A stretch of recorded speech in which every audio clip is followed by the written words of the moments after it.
Hello दोस्तों, daily Anupama episode देखने के लिए आप हमारे चैनल को सब्सक्राइब करें। तो मैं सरब, आइए जानते हैं आज के एपिसोड में क्या होता है। स्टार्टिंग में हम देखते हैं कि अनुपमा डॉक्टर को बुला लेती है। डॉक्टर बता रहा होता है कि राघव अब जेल के अंदर था, तब वह वहां पर दवाइयां लेता था। शायद हो सकता है कि उसने वह दवाई बंद कर दी होगी, उसकी वजह से उसे दोबारा दौरा पड़ा होगा। इसके बाद हम देखते हैं कि अंश अनु की रसोई का दरवाजा खोलता है। इधर अनुपमा और अंश राघव को ढूंढते हैं। तभी अनुपमा देखती है कि राघव बॉक्सेस के पीछे छुपा हुआ होता है और राघव बहुत डरा हुआ होता है। राघव ने हाथ जोड़ रखे होते हैं, बोल रहा होता है कि मैंने किसी का खून नहीं किया, मुझे माफ कर दो, मुझे यहीं रहने दो। अनुपमा जी, मुझे यहाँ से नहीं जाना। राघव अनुपमा के पैर पड़ता है और बोल रहा होता है, प्लीज मुझे यहीं रहने दीजिए, जहाँ पर काम करना चाहता हूँ और मैंने किसी का खून नहीं किया है। मैं अपने आप को निर्दोष साबित करना चाहता हूँ। आगे हम आर्यन को देखते हैं कि आर्यन बोल रहा होता है, अभी सारा का सारा कोठारी अंपायर सिर्फ मेरा होगा। प्रेम यहाँ पर आ तो गया है, लेकिन उसे कुछ नहीं मिलने वाला। हम वो देखते हैं कि बोलती है मेड हाँ। आर्यन के इसके लिए बाद जूस लेकर आर्यन उस आती है। गिलास आर्यन बोल में रहा होता है जूस फ्रेश, पीता है, तो लेकिन है उसे ना, नीचे फेंक देता है और वह उस मेड पर चिल्ला रहा होता है। फिर उस मेड को बोलता है कि तुम इसी गिलास को यहाँ से साफ कर दो। तो राही आर्यन के लिए जूस लेकर आती है।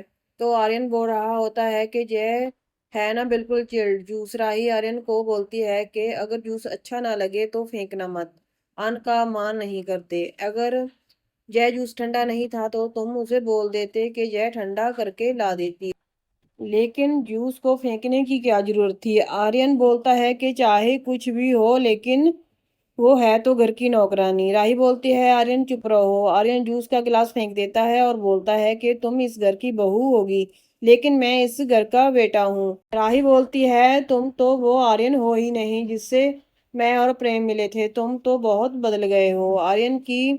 आर्यन को समझाती है और बोलती है कि आर्यन, तुम इतने सालों से अपनी फैमिली के लिए तरस रहे हो, आखिरकार तुम्हें तुम्हारी फैमिली मिल गई है, तो तुम खुश रहो ना, इतना गुस्सा क्यों कर रहे हो। थोड़ा एफर्ट हम कर रहे हैं, थोड़ा तुम भी करो। तो राही बोलती है, हम दोनों दोस्त बन सकते हैं। भाभी माँ समान होती है, माँ नहीं, तो तुम मुझे दोस्त ही समझ लो। गौतम जय सब कुछ देख रहा होता है। गौतम बोल रहा है कि मुझे लग रहा है कि आर्यन और राही की दोस्ती मुझे फंसा सकती है। तभी वहां पर प्रार्थना आती है।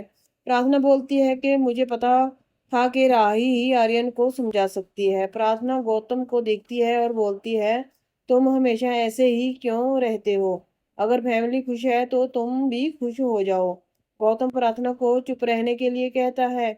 प्रार्थना बोलती है कि पहले तुम्हें प्रेम से प्रॉब्लम थी और अब आर्यन ने तुम्हारा क्या बिगाड़ा है। गौतम बोलता है, अभी तो कुछ नहीं बिगाड़ा, लेकिन तुम देखना वह कुछ ना कुछ जरूर बिगाड़ने की कोशिश करेगा। गौतम बोलता है, आर्यन सब लोगों को सीधा लगता है, लेकिन मुझे पता है कि वह घर की नींव हिलाकर रख देगा।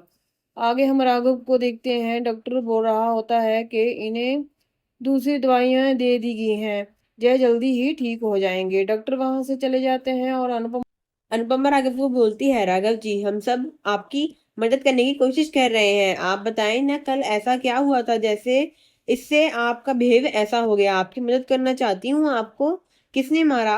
राघव जी। राघव पेपर की तरफ इशारा करते हुए अनुपमा हाँ को इशारा दिखाता है। अनुपमा जब देखती है, पराग की पिक्चर होती है उस पेपर पर। तभी अंश वहां पर आता है और अंश बोलता है, पराग अंकल। फिर अनुपमा बताती है कि मैंने राघव जी से पूछा कि कल ऐसा क्या हुआ था।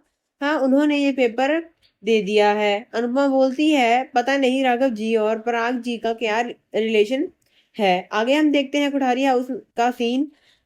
देखते हैं। मोटिबा बोलती है, घर के दोनों बेटे एक जगह हैं तो हम श्रीनाथ जी को सोने का हार चढ़ाएंगे।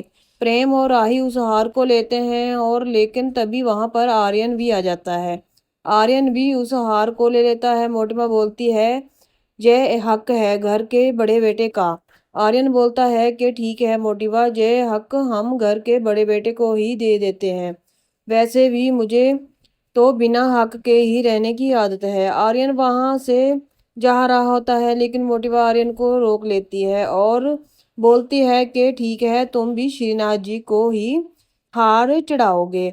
आर्यन सोच रहा होता है कि आज मैंने प्रेम का यह हक छीना है, धीरे धीरे प्रेम के सारे हक छीन लूंगा। प्रेम इस घर के लोगों के लिए तारा है और मैं सूरज हूँ। अब सूरज निकलता है तो तारा दिखता नहीं है। आगे हम देखते हैं अनुपमा कैथी को बा के पास ले जाती है। कैथी बोलती है कि आपकी मैं कुछ मदद करवाऊं। तो बा बोलती है जे लड्डू बनवा दो। कैथी परेशान दिखती है तो बा कैथी को बताती है कि एक बार मेरा और वनराज के बापूजी का बहुत बड़ा झगड़ा हो गया था।